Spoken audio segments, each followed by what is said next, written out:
Thank you, Brad, Dave, and Terry. That's just beautiful. I had not heard that song before, but I love it already.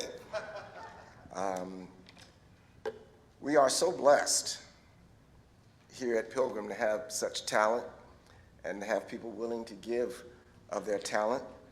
And Terry, don't leave. I'm still in denial. That's why I haven't said anything. I just refuse to believe. But we shall carry on. Thank you for that. The lectionary gave us Psalm 14 today, and it is an appropriate text for our time. It was almost 60 years ago that the God is Dead theological movement came to such prominence that Time magazine ran this cover. How many of you have that cover at home? You remember when this happened. Is God dead? What a bold question. I want to share with us just a few of the verses from Psalm 14 to refresh our recollection. Fools say in their hearts, there is no God. They are corrupt. They do abominable deeds. There is no one who does good. Lord looks down from heaven on humankind to see if there are any who are wise, who seek after God. They've all gone astray. They're all alike perverse. There is no one who does good. No, not one. That's a pretty bleak description of life in this world. But the fact that the psalmist felt compelled to condemn those who were saying God is dead and we can do whatever we want. God is dead. God is not coming to bring justice in our circumstance. We can do whatever we want. The fact that the psalmist felt compelled to push back against those who were saying God is dead proves that someone was saying it. It's kind of reverse engineered theology. And we have to do a lot of that because we don't have both sides of the conversation of much of the Bible and what it's responding to. But one thing we do trust and know, this passionate appeal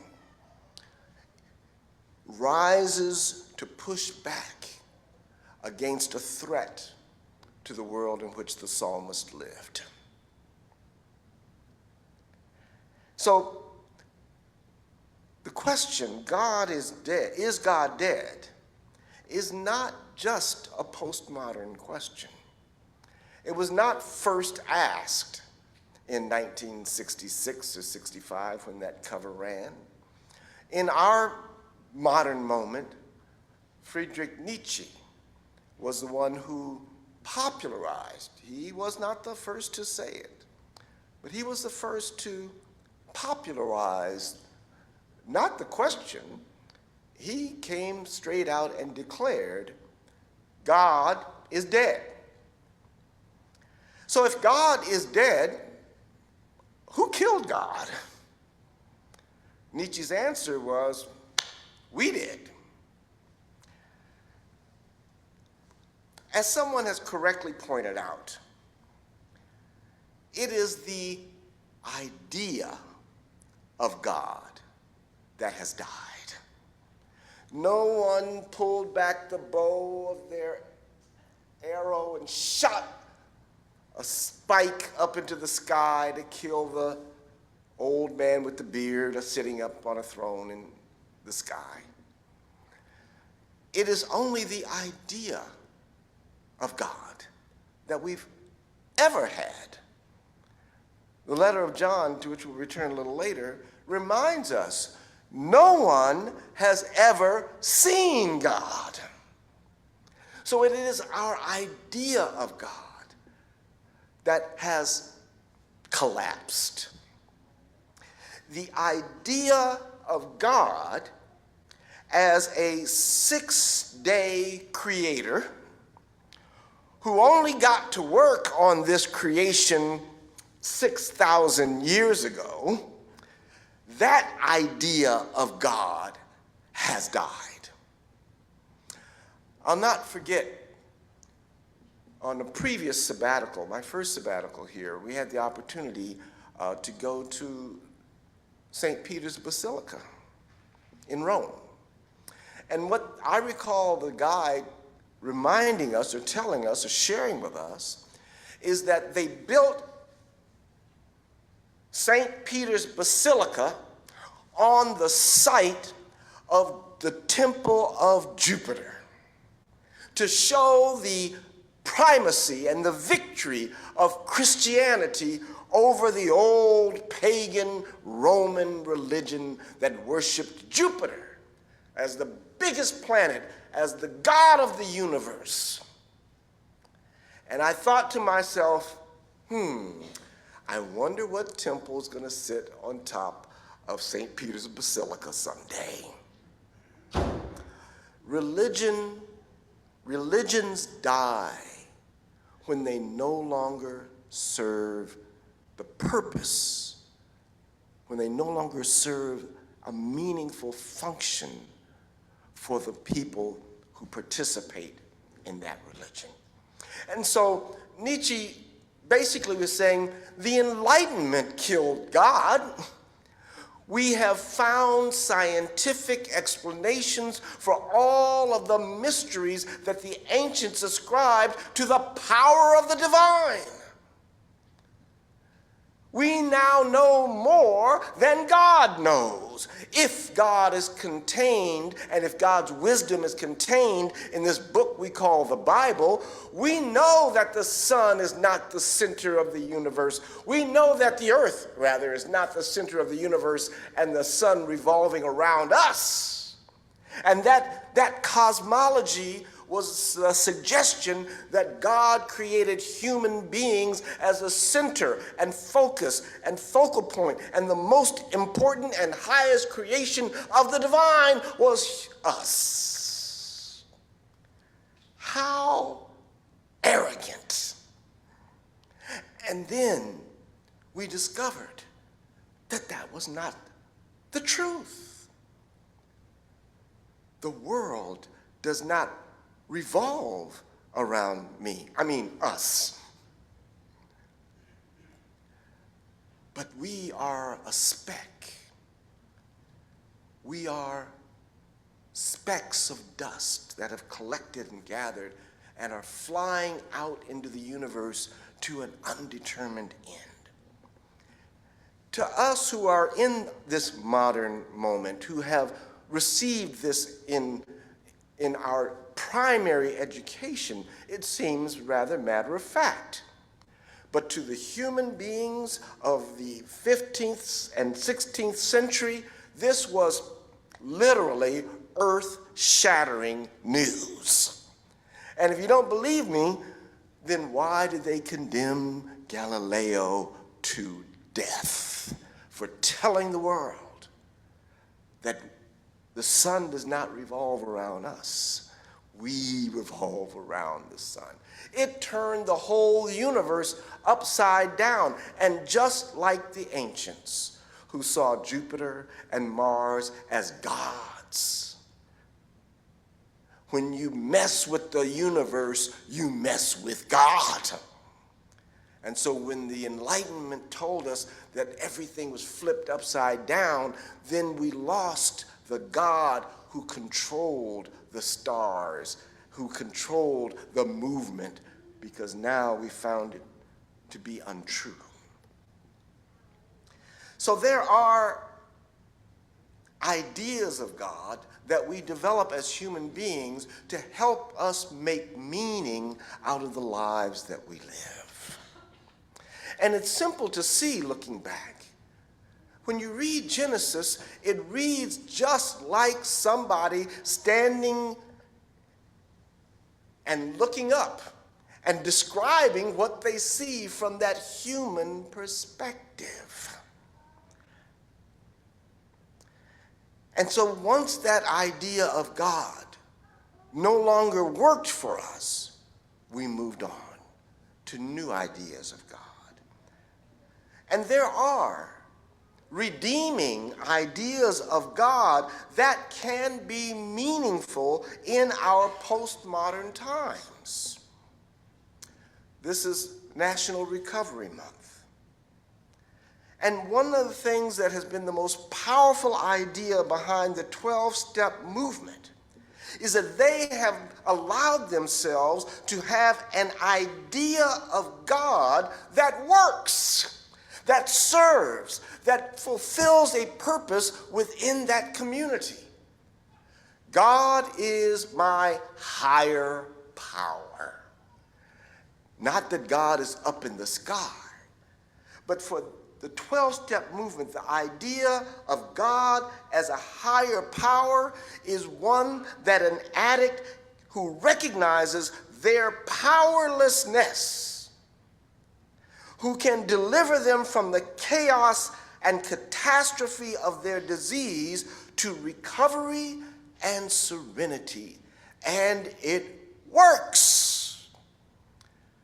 And if it works, you keep on worshiping. And so the idea of God as a higher power is just one example of how we can redeem the meaning of the word God.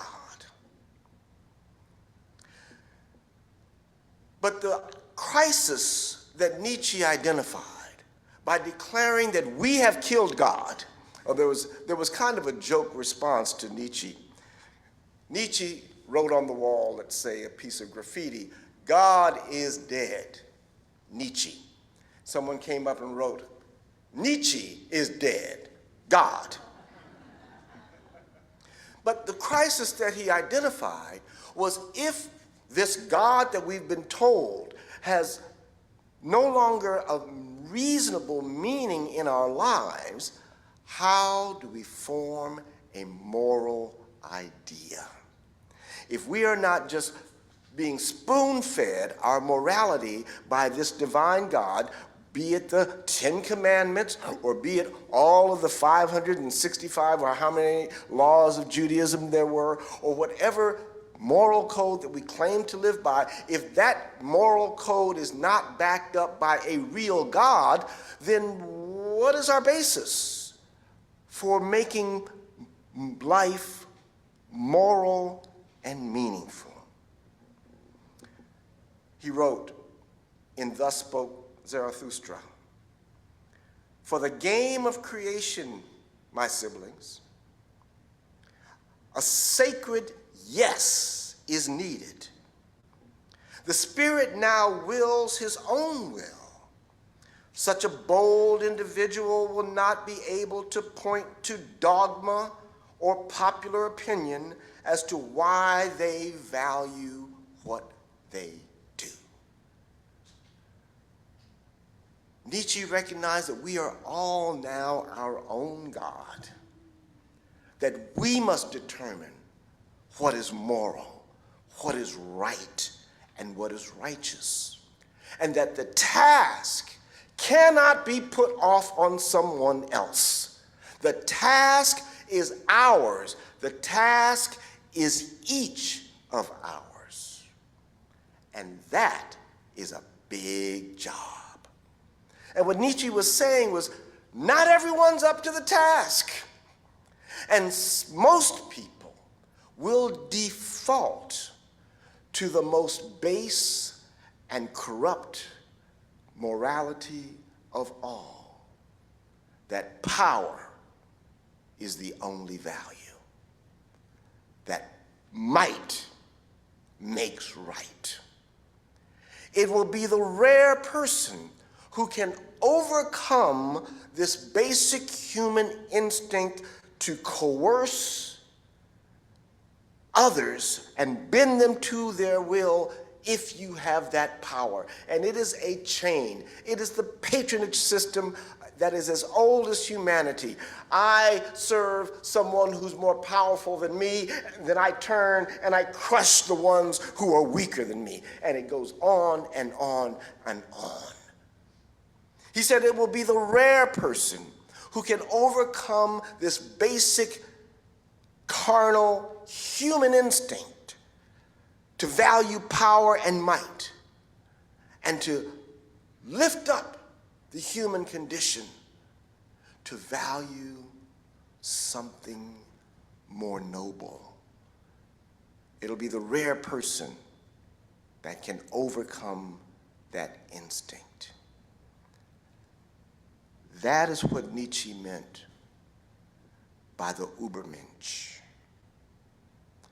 That was his phrase for the human being that can overcome the übermensch, the human that can overcome their base humanity to rise up to a higher morality than that of power. And even before Nietzsche, Soren Kierkegaard warned that the day when Christianity and the world become friends, Christianity is done away with. That's why we value the separation of church and state. The church must always be at odds with the power of the state. The Enlightenment was a magical time in human history. Do we realize, this was news to me, Darwin withheld publishing The Origin of Species for 20 years because he understood what it would do to the faith of the faithful. He knew what it would do to publish a work that declared that God did not scoop humanity from the dust and dirt and mud of the earth, but that we evolved, not over 6 days, but over millions of years. So afraid was he to tell the truth. But thank God that he did. All of this, Nietzsche is saying, is the work of meaning making. How do we make meaning of life in this void of the death of God? When all that we've known and believed and been taught is shattered and wiped away and blown away, how do we make meaning in the void that is left? The concept of the übermensch was Nietzsche's successor to God. This human overcoming would be able to navigate the moral void and create meaning and morality in the absence of dogma. In the absence of dogma of a divine will or popular opinion of those who have not overcome. What he is saying is, opinion polls are not the way to live. He was saying the opinion of the masses is not our moral guide. We cannot capitulate because most Americans hate immigrants. That doesn't make it true. That doesn't make it moral. That doesn't make it right. We must overcome the unreflected mass opinion and stand apart. But his concept of the übermensch, unfortunately and tragically, was deliberately distorted by none other than his sister, who, when Nietzsche fell into insanity And some will say, well, if you declared God is dead, God's going to get you. He spent the last decade or so of his life in an insane asylum and ultimately under the care of his sister. And he was a renowned philosopher, and she became the administrator, the trustee of his intellectual estate. And she actually altered and edited his work and gave it to the Nazis. And he became the symbol of the Nazi philosophical rationale for Aryan superiority. They took his übermensch and made it the Aryan. And while the German church was complicit, Nazism did not supplant the church. It used the church. But here in America, we are in a very dangerous moment. Here in America, white Christian nationalism, and that's what it is. We can be polite and call it Christian nationalism all you want. But this is what we're talking about. White Christian nationalism has supplanted Christianity. It has supplanted Christianity in its weakened state, the weakened state that Dennis was talking about. We see churches dwindling and closing, and those who stand up for what is right, who claim justice as the heart of their faith. In America, the big mega churches that are thriving tend to be these white Christian nationalist churches. And they have supplanted Christianity in its weakened state. And as the barrier between church and state is dissolved, the church becomes a tool of state power, baptizing and blessing its fascist pursuit of ultimate power.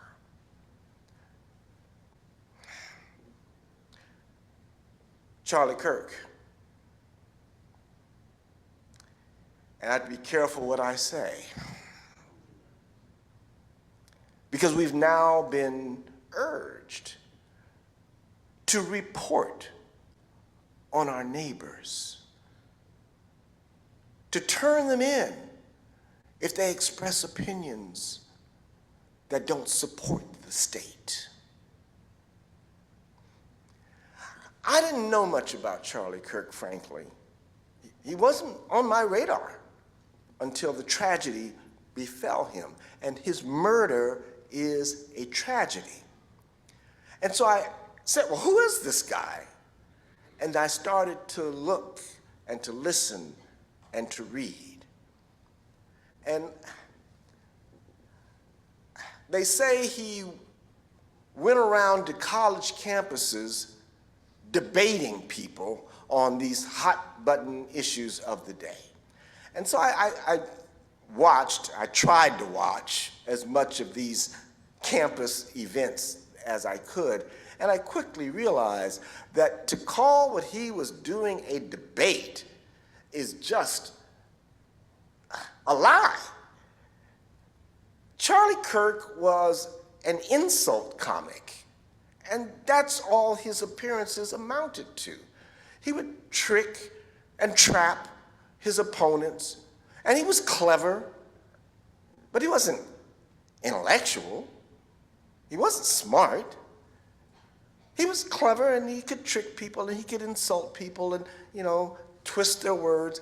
And then you don't call it a debate when you just lie. When you just lie.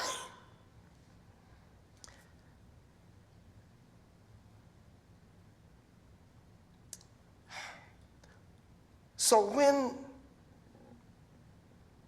we find ourselves in this circumstance, so one of the debates that I watched, and this was an actual debate. He went to the Cambridge Union, which is a famous debate venue, and he debated a professor. And the professor was debating him about Ukraine and whether we should support Ukraine, et cetera, et cetera. And so the professor asked him, what is the moral responsibility of nations to honor treaties and other agreements of international law. And he said, the only responsibility of a nation is to do what's in its self-interest. In other words, power is the only value. But I want to say something else that I have not heard much about in the news. And this is the tragedy of Tyler Robinson. My question when I heard all of what was happening and who he was and why he did what he did, my question is, why did Tyler Robinson believe that killing Charlie Kirk was worth his own life? Why did he believe that killing Charlie Kirk would give his life meaning? We know that he resented the hatred of trans-Americans that Kirk promoted. In fact, I wonder whether he could hear this exchange that Charlie Kirk was having with the debater. Because in the very moment that he shot him, Charlie Kirk was condemning trans-Americans. In that very moment. And what we know now is that Tyler Robinson was in love with a trans-American. And he hated what Charlie Kirk was saying about the person he loved. Tyler Robinson was not part of some vast left-wing conspiracy. He was not radicalized by any group. He heard Charlie Kirk and he had enough of his hatred, is what he has said and what we know. He hated his hate because he was in love with a trans person. But to kill, I don't know what he thought he would accomplish. He may have thought that he was saving America from a future President Charlie Kirk. Now, that again was not on my radar, but as we have lately discovered, that idea was on a whole lot of folks' radar. And the only thing that hadn't given him the nomination for vice president this time is that he wasn't old enough.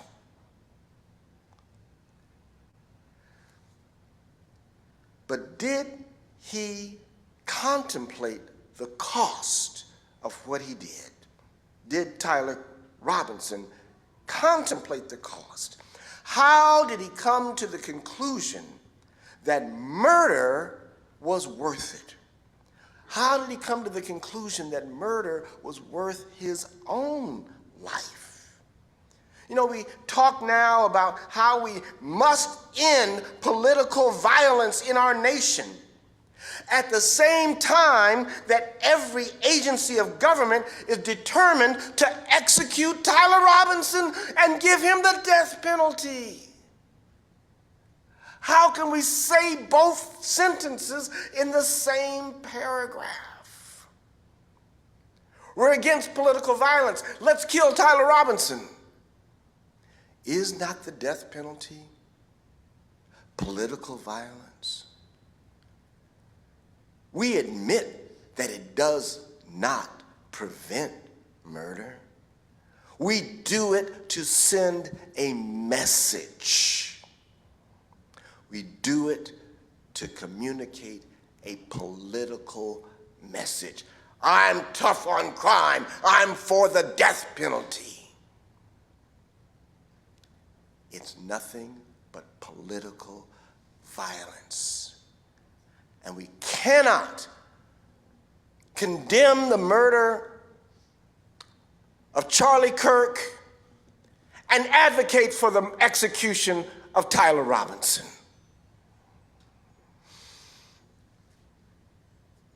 How did he make meaning of his life by committing this tragic act? We're here this morning at Pilgrim United Church of Christ. Thank you for not giving up on this enterprise of discipleship of Jesus of Nazareth. We gather here to continue to proclaim the victory of Jesus.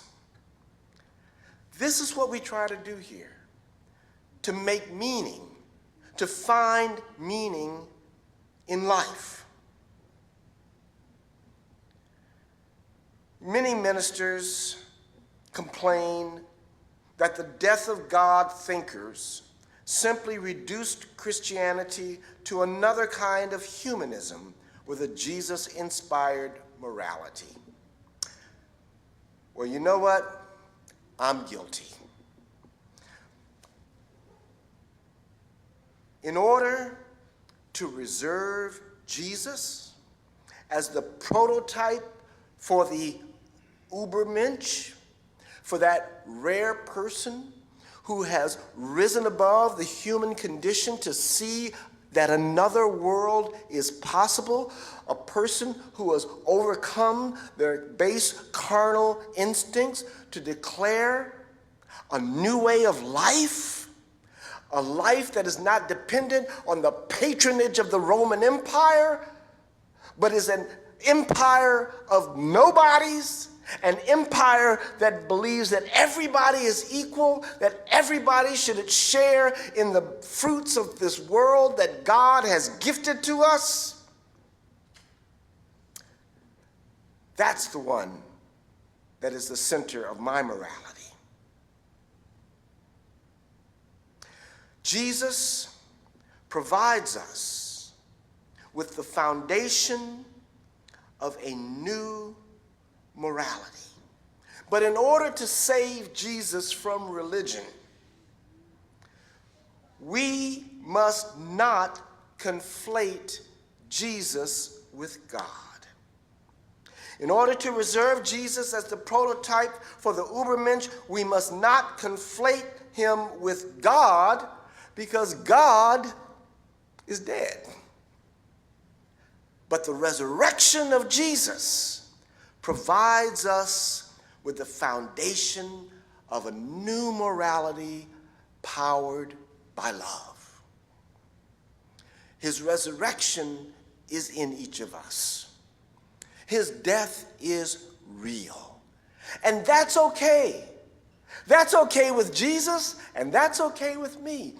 We do not live in this physical presence forever. And to live for the promise of eternal life is to deny that this life has meaning. Jesus taught that God is love. And that's what is shared in that letter of John. I love that passage. The writer complains to his community, "How can you say that you love God whom you've never seen and hate your neighbor that you see every day?" Our morality is rooted in love. That we have to love our neighbor as ourselves. We have to love our trans neighbor, love our poor neighbor, love our conservative neighbor, love our elite neighbor, love our gay neighbor, love our heterosexual neighbor, love our neighbor as ourselves. That is enough morality for me. Through love, we can overcome. Let the people of God say amen.